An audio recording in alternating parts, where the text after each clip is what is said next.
You're watching the KOAM Morning News on Fox 14. Today, healthcare providers in Oklahoma and Kansas see a massive increase in women from Texas seeking abortion services. The clouds moving across the 4 states give you an indication of just how windy it is, but we've got warm temps from the Skywatch Weather Center. Also, December brings to close a dark year for Kansas City as many families mourn the loss of loved ones to violence. All that and more coming up. The 4 states' most watched news starts now. Thanks for joining us for the KOAM Morning News on Fox 14.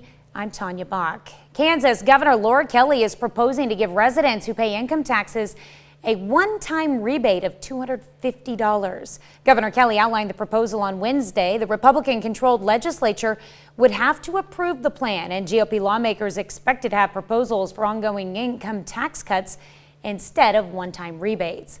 Lawmakers' next annual session convenes January 10th. Governor Kelly said such rebates would be possible because Kansas has been collecting more in tax revenues than expected for months. Her proposal would provide $250 to individuals and $500 to married couples filing jointly. About 1.2 million filers would receive a total of $445 million.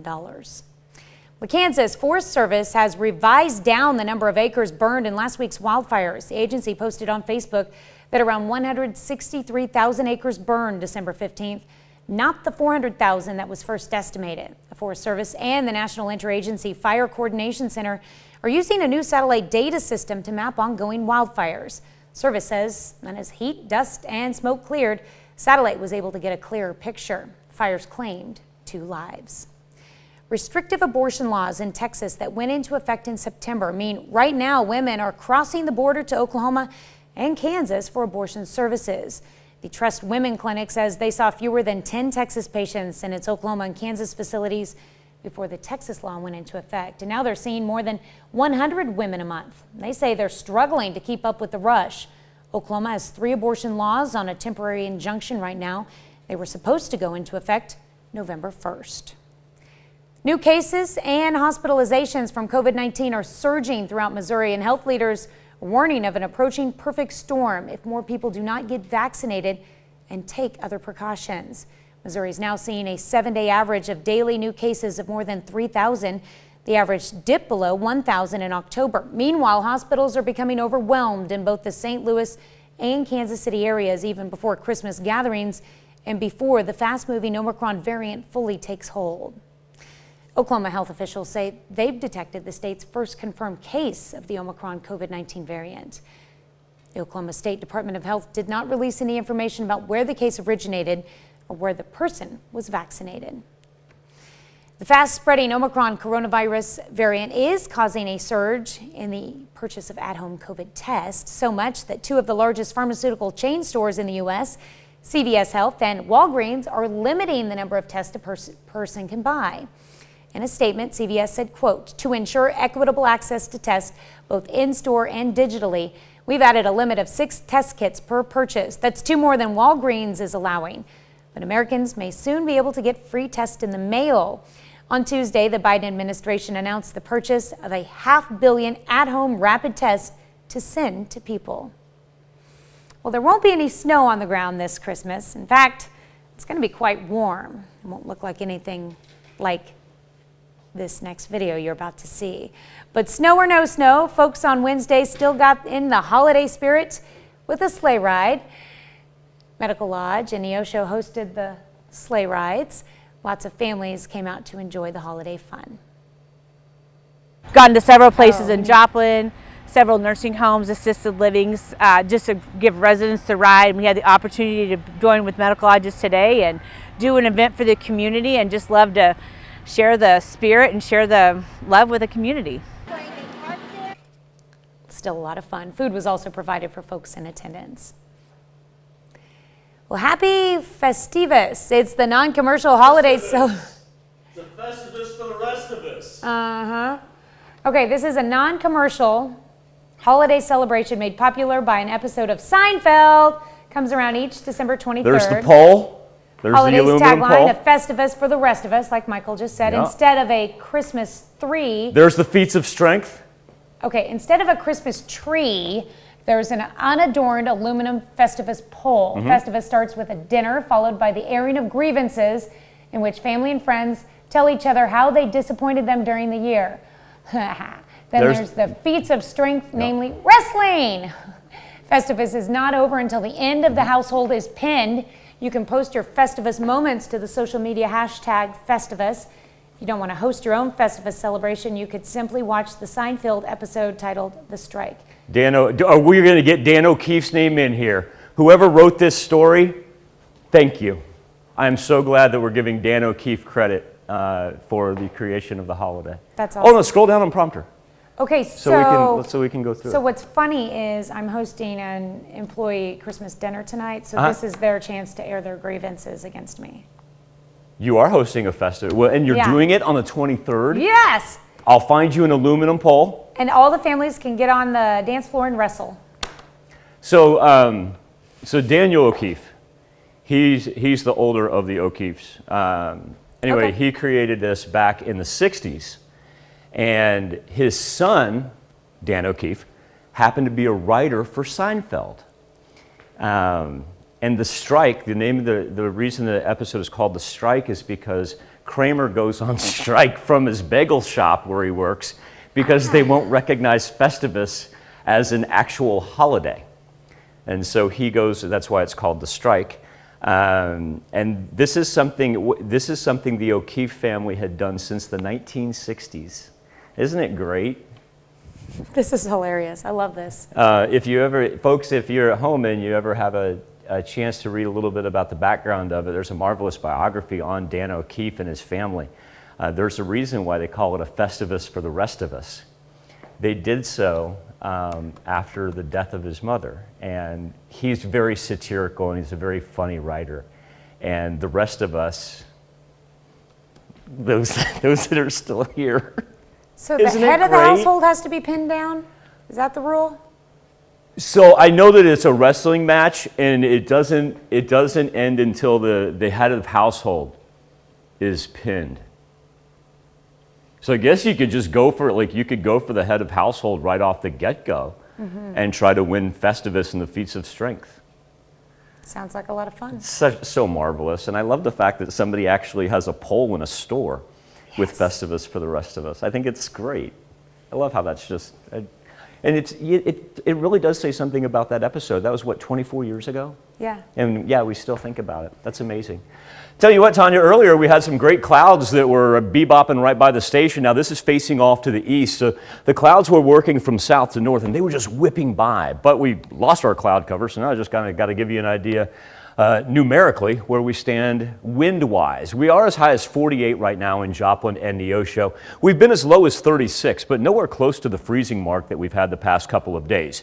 Here is a look at our wind tracker, anywhere from about 10 to 15 miles per hour, and that is actually going to increase as we get into the afternoon hours. But since it does move out of the south, look at these marvelous temperature increases that we've had compared to this point in time Wednesday morning, anywhere from about 10 to almost 20 degrees. This is that diagonal cloud cover that I was referring to. So we're starting to see it push off a little bit to the northeast right there, and that clearing section, don't worry about that green. That's not even able to touch the ground. And if you've got travel plans, especially if you're going to be on the road, the only thing really to worry about is if you are making a trip to the West Coast, or maybe you've got friends and family coming in from the West Coast.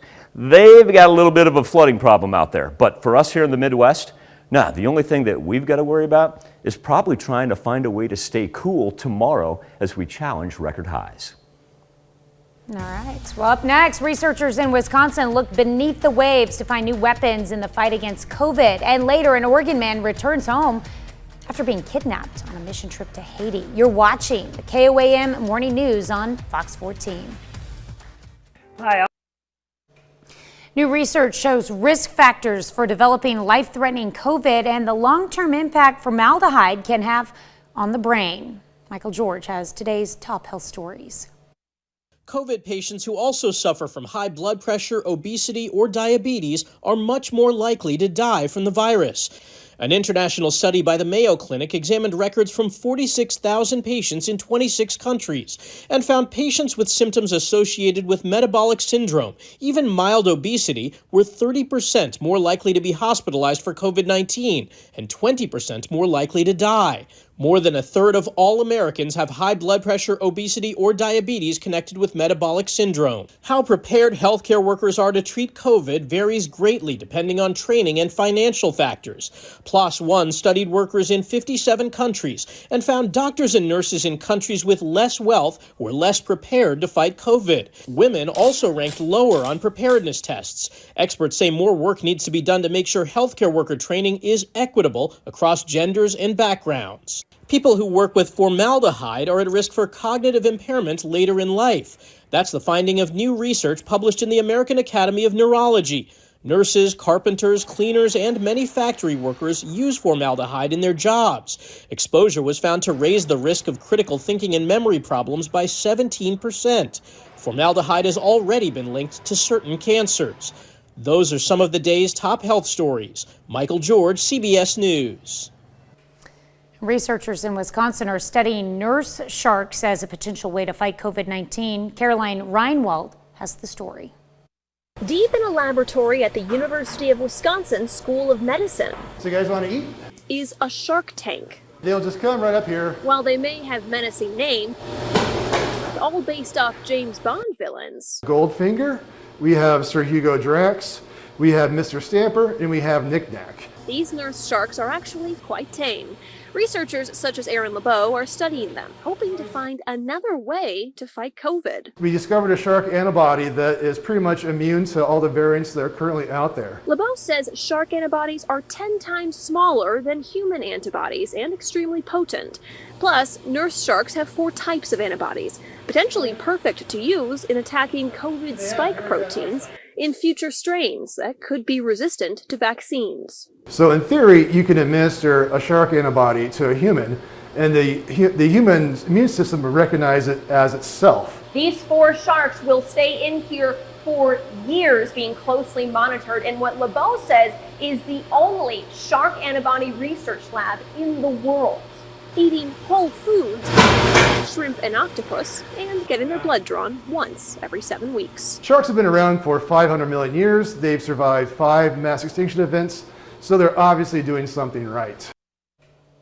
Well, a merry tradition took over the streets of Tokyo Sunday in the form of dozens of Santas riding around on motorcycles instead of sleds. The Harley Santa Club hosts an annual ride against child abuse. After the parade, riders participate in a toy run to give toys to children in need. Nice.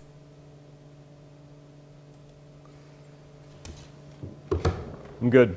Be some good, if it's not too breezy, might be some good motorcycle riding weather today. No, I was actually getting NORAD ready for tomorrow, and that's what I was looking at, the new features they have. It amazes me. It just amazes me what they like, how they do this each and every year, and the fact that I think it's really cool that they take the time and the effort. It's not just one of those static things that they're like, yeah, you know, several years ago it looked great, let's just leave it. They make it so much better for kids and parents. Like, they've got parents like me, just like absolutely addicted to it. Tanya, we were talking about what's going on the West Coast, the atmospheric river. Seems like we've been talking about the atmospheric river maybe 4 or 5 times since Thanksgiving alone, and how it's dominated the weather out through California, the Pacific Northwest, and now we're actually seeing almost a secondary river come in off the Pacific and affect portions of Arizona and New Mexico as well. And the reason that I do point this out is we've been talking a whole lot about holiday travel. And so whether it may be you, your family, your friends that are headed out to the West Coast, or if you have guests arriving from out there, be apprised that as far as the contiguous 48 goes, that's where we're going to see the most problematic travel conditions and probably the most delays for the next 48 to 72 hours. Afternoon here in the 4 states, it's going to be absolutely great. If you're trying to get some last-second shopping done, no worries whatsoever, as we'll be up into the low to mid-60s today. And then, if we can get to 73, we tie that Christmas Eve day record that dates to 1955 at Joplin Regional Airport. We'll be back with more KOAM Morning News on Fox 14 right after this. December 21st, the winter solstice, the shortest day of the year and also the darkest day of the year for some families in Kansas City. Many are preparing to celebrate the holidays without their loved ones who were lost to violence. A prayer service was dedicated to the hundreds of homicide victims across the metro area, 230 people in Wyandotte and Jackson counties alone. Betsy Webster, shows us how those lives are being honored. The crosses sit here as a sobering reminder of what should not be acceptable. The problems of violence are very complex, but if we run away from them and we ignore them, it's not going to get any better. Names scrolled on a screen inside, going on and on. 152 killed in KCMO, 49 in KCK, and dozens more in surrounding cities. We have to stop saying, oh, that's just another homicide. Well, it's not. That's a life. That's someone's child. That's someone's loved one. Your wounds are still fresh. Your grief is heavy. The primary purpose of the prayer service is to speak to those who've lost loved ones to murder. And nothing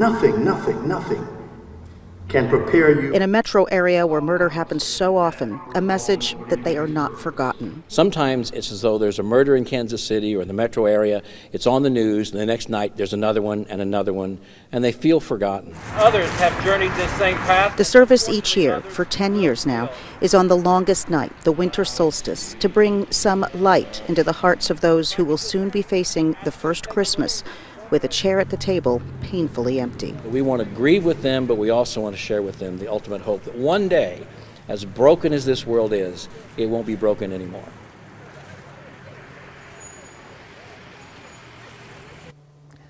The most recently added cross was planted in the ground just Tuesday. It's blank. That's because the victim is yet to be identified. We'll be back with this morning's four-state hero right after this. It's beginning to. It's time to honor today's four-state hero. Charles Arb served in the U.S. Army from 1952 to 1954. The Altamont, Kansas native served as part of the Presidential Honor Guard during President Eisenhower's inauguration.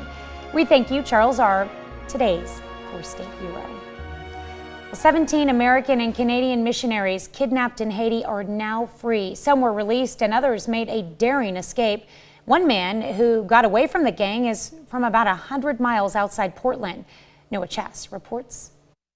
It is with great joy and deep thankfulness to God that I confirm that all 17 staff members of Christian Aid Ministries who were held hostage in Haiti by the 400 Mawoso gang are now free.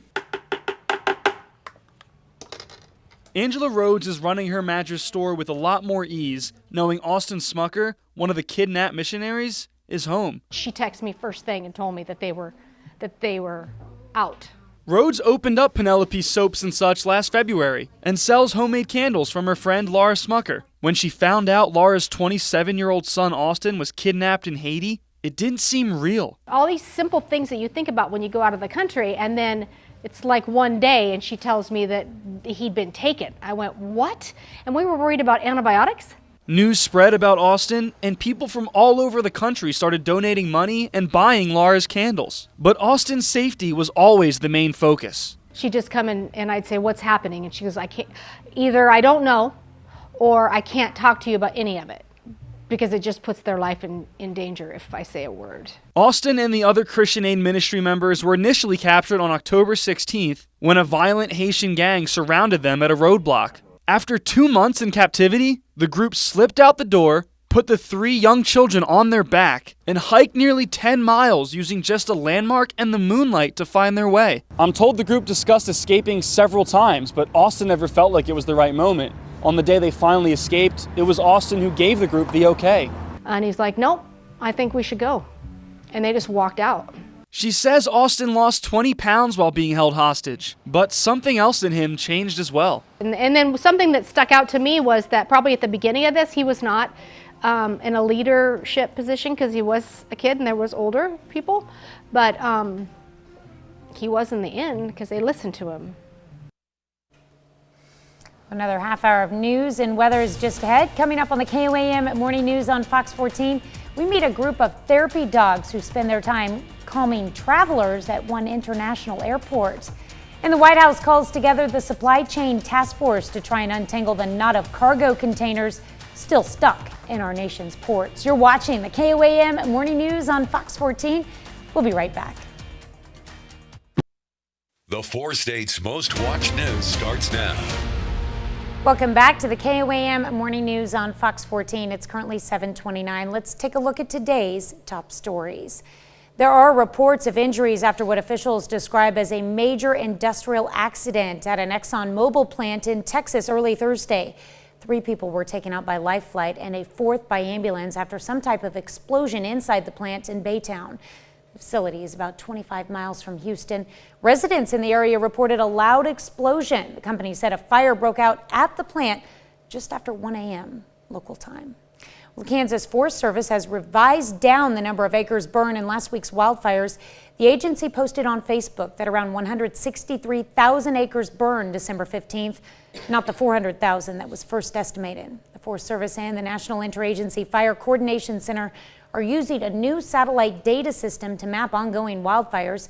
Service says as heat, dust, and smoke cleared, the satellite was able to get a clearer picture. The fires claimed 2 lives.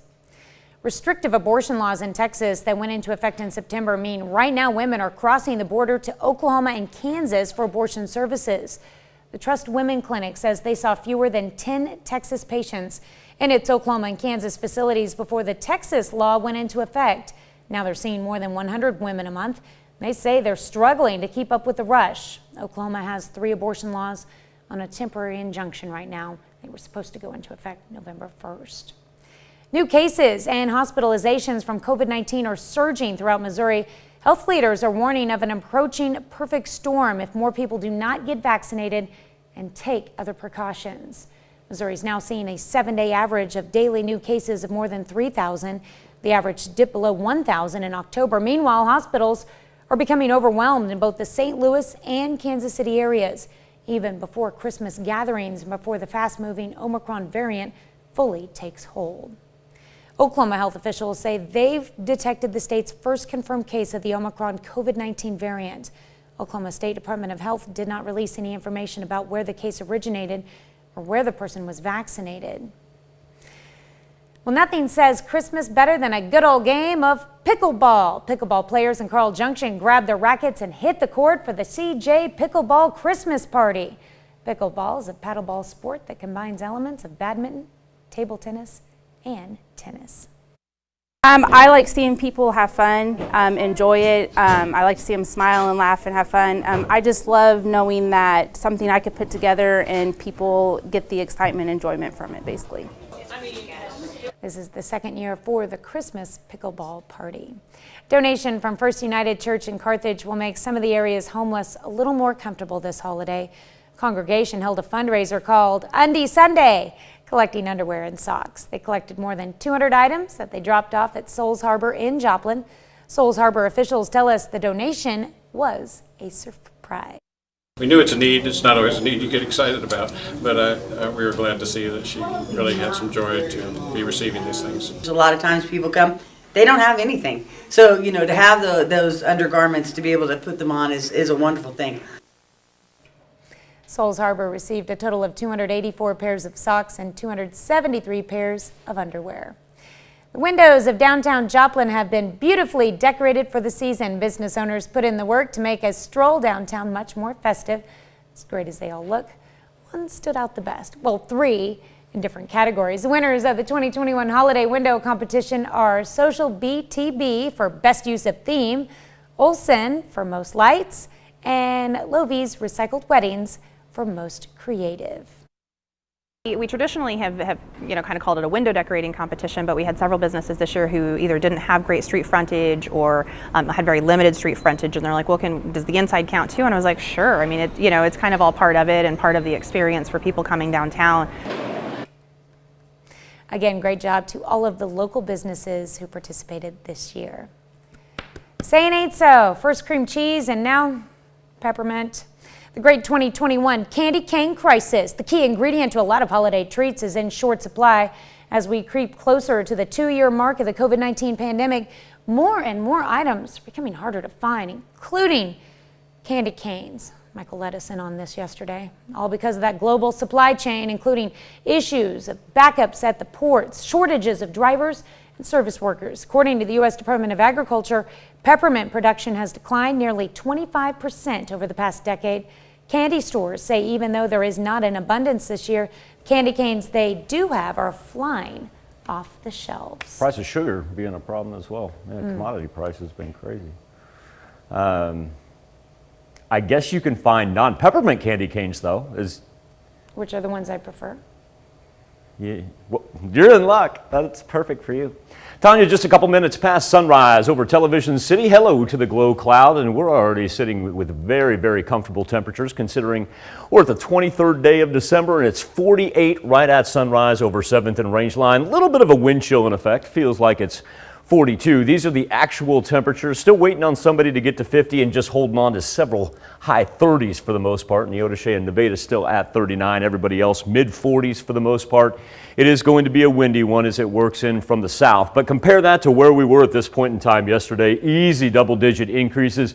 Look at that, almost 20 degrees warmer in CJ, Neosho, and Carthage in southwest Missouri. Skywatch Storm Tracker, our cloud cover, doing a very quick job of receding off to the east. All that green right there, none of that even able to hit the ground. Little residual from the sweeping radar. Ridge of the jet stream, still kind of hanging over the Rockies right there. It's going to feed us warmer temperatures for the next 2 days because of our strong south wind. These are going to be the main travel concerns for the contiguous 48 out on the west coast, and it's the result of not one but two atmospheric rivers, and we can put on the infrared satellite and show you exactly how that moves in right there off the Pacific, and then it comes right here, hits portions of Arizona and New Mexico as well. So if you've got travel plans taking you out to the far, far west, or if you've got family and friends coming in, please know that they may run into some travel delays. If you're traveling via car, there's probably not a place in the Midwest you could get to today where you're going to run into any inclement weather. We're talking about highs in the 60s here in the 4 states. Abnormally warm temperatures really running from about the Red River all the way to the Great Lakes, right through us. Now it is going to be windy even after sunset tonight, but that gives us a jump start on tomorrow. That's why we've got a chance to break some record highs for Christmas Eve day. We'll be back with more KOAM Morning News on Fox 14 right after this. Toyotathon is on. This morning on the KOAM News Now Facebook page and our morning Insta poll, pets and their forever homes. There's about 150 dogs that were raised at an Iowa puppy mill. Well, they're now in Kansas City, Missouri, thanks to a rescue operation by Wayside Waifs that took these 150 dogs in and now helping them adjust to being raised in small crates to living outside in the big world. Our question for you this morning is, how did you come across your pet? 51% say that you adopted him or her, 21% bought, 14% with the given to me, and 10% say I stumbled upon him or her, decided that we were going to make the best of it together. 3 ways to connect each and every morning. One of those, of course, Facebook. The other one, if you'd like to go directly to the poll, the address, it is koamnewsnow.com/vote. And there's number 3. And don't worry, we're going to bring this back throughout the course of next week as well. But if you got your phone handy, and like I said, no rush, we can get it again tomorrow and through next week. But if you have your phone handy and you snap a picture of that QR code right there, that will deliver you to the Insta poll each and every morning as well. Therapy dogs are calming anxious travelers and doing so at the Reno Tahoe International Airport. We sent Ed Pierce out there to find out exactly how this all works. We're all a little stressed these days. Add to that the crowded terminals, TSA screening, standard pre-flight anxieties, worries about making connections, and, well, the holidays. And it's not hard to imagine that there's not a lot of smiles behind these masks. But with the sight of a dog, all that changes. The mood lightens. A pat on the head, a belly rub. It would be harder not to smile. Sometimes it's stressful traveling, so seeing dogs here is just makes everybody feel good. That's the simple idea behind the work of a volunteer organization called Paws for Passengers and their dogs. They just bring some calmness to people if they're a little nervous flying. They miss their dogs, they can pet the dogs, they just bring, warmth, love, and joy to all the people here. And it works, but don't mistake this for public relations. The dogs are all certified therapy dogs, and their owners will tell you they do more than simply wait to be petted. They seem to sense who needs them the most. See a child that's really crying and just having a fit, we'll try to go over, and that's what Brooke does. She'll go over there and she'll just sit there with that little kid and calm him down. The parents are always saying, thank you, thank you, thank you. The real veteran of this crew is Amy, a serene but approachable poodle princess. She's been doing this since the beginning 8 years ago. But new or old, poodle, greyhound, miniature American shepherd, Each has the ability to lighten the load of the weary, stressed out traveler. When those little vests go on, that's their job and they know it and they love coming here and just greeting people. So that's their job. That's what they love to do. They're enjoying it too. So it turns out the program's actually not that new. It was founded back in 2013, currently has 30 therapy dogs, and get this, each of them have their own collectible trading card. We'll be back with more KOAM Morning News on Fox 14 right after this. President Biden called together his supply chain task force to discuss progress made in working through the number of cargo containers stuck in our nation's ports. Natalie Brand has more details from the White House. Longshoremen at the Port of Savannah are working 24 hours a day to clear the backlog of shipping containers. We're still catching up as a nation to what happened a year and a half ago when Asia shut down. The ongoing supply chain bottlenecks mean some store owners can't get what they need during the busiest time of the year. We're seeing things delayed up to 3 months and more. Shipping prices are sky high right now. Days before Christmas, President Biden is getting an update from his supply chain task force, industry experts and CEOs. At the Port of Long Beach since mid-October, the dwell times for those containers has dropped from 12 days to 5 days. That's 140% improvement. And in Los Angeles, from 9 days to 4 days, 125% improvement. This week, the Biden administration is announcing $230 million in grant money to help ports upgrade their infrastructure. We're also working to unstick bottlenecks between the ports and the stores by getting more trucks moving all around the country. Savannah's port used federal dollars to help create pop-up ports further inland to clear containers off the docks. At the end of the day, we're all dealing with a parking lot. And when the parking lot is full, it's full. So the race for us is to keep the parking lot as empty as possible and keep the cars moving out. It's a model other ports could look at replicating to deal with what's been a record volume of import cargo. Natalie Brand, CBS News, the White House. Despite whatever progress the ports have made in clearing out the docks, a report from the digital freight forwarding company Schiffel says the backlog on the West Coast is still so severe that it's actually faster for companies to ship their cargo from Asia to ports in New York and New Jersey rather than in Long Beach and LA. We're calling all procrastinators. There are just 2 days left until Christmas. Plenty of shoppers are hitting the stores amid the increasing COVID risks to get those last-minute gifts. As Janet Schmelian reports, they also risk coming home empty-handed. Many last-minute shoppers are now hearing these words, out of stock. There's a lot of us explaining to people that, we don't have a lot of what they're, might be looking for. This is Houston's Fundamentally Toys, where supply chain issues mean many of manager Cliff Moss's orders never arrived. There's a lot of things that we're expecting, that were expected 2 months ago. We get emails daily about, sorry, it's still on the water. Despite the backlog, the National Retail Federation expects record growth, predicting an 11% increase in holiday sales this year, all in the face of the Omicron variant. Does the National Retail Federation not believe that the new variant will have an impact on these last few days? There's a lot of uncertainty surrounding the new variant. It's impacting different parts of the country in different ways. With many online retailers now unable to deliver in time for Christmas, Happy holidays. Thank you. shoppers are looking to physical stores, even as Omicron surges. The acronym that you want to remember is BOPIS: Buy Online, Pick Up in Store. It's a great strategy. For those hoping to get it all done before Christmas, long lines and a fingers crossed attitude.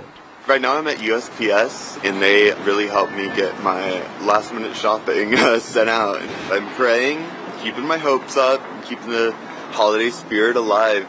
Shoppers told us they were mindful of the increasing Omicron risk as they finished holiday errands. Janet Schmelian, CBS News, Houston. Retail experts say shoppers should keep their options open and expect to pay a little more. You can also find gifts like subscription services, event tickets, phone apps, or electronic gift cards. We'll be right back with more after this, but first, let's take a look at the market prices before the opening bell.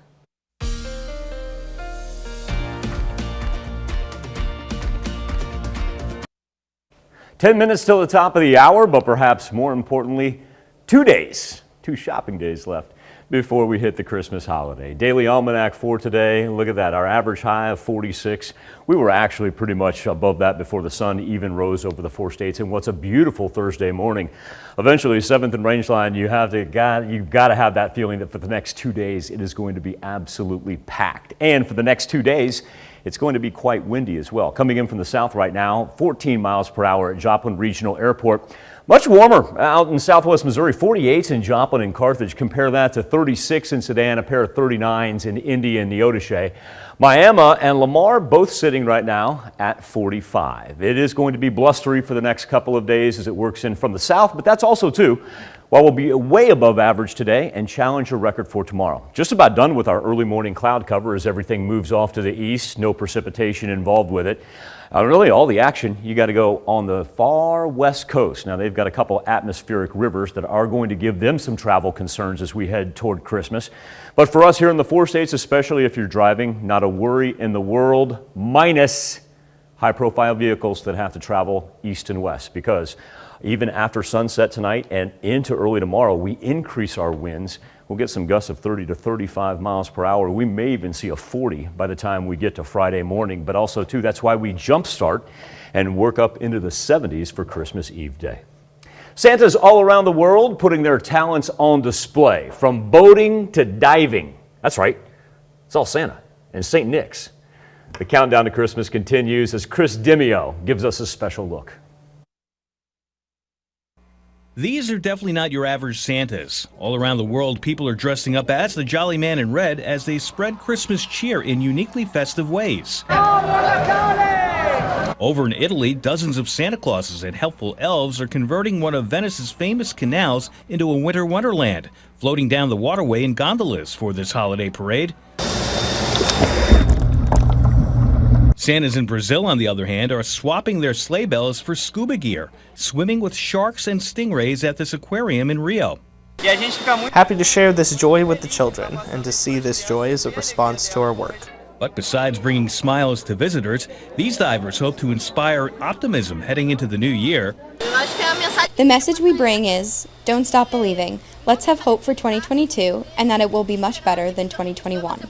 And you've probably heard of Run Run Rudolph, but what about a jogging St. Nick? Hundreds of runners in Venezuela gave Santa's bulky uniform a marathon-friendly makeover for this 6-mile Santa Claus fun run in Caracas. For a runner, it is the way to celebrate Christmas. We get dressed as Santa, put on hats, the color red, everyone together to run as a family. Thousands of runners in Spain also took to the streets of Madrid over the weekend for a Santa-themed charity run, raising funds for the victims of this year's volcanic eruption on the Spanish island of La Palma.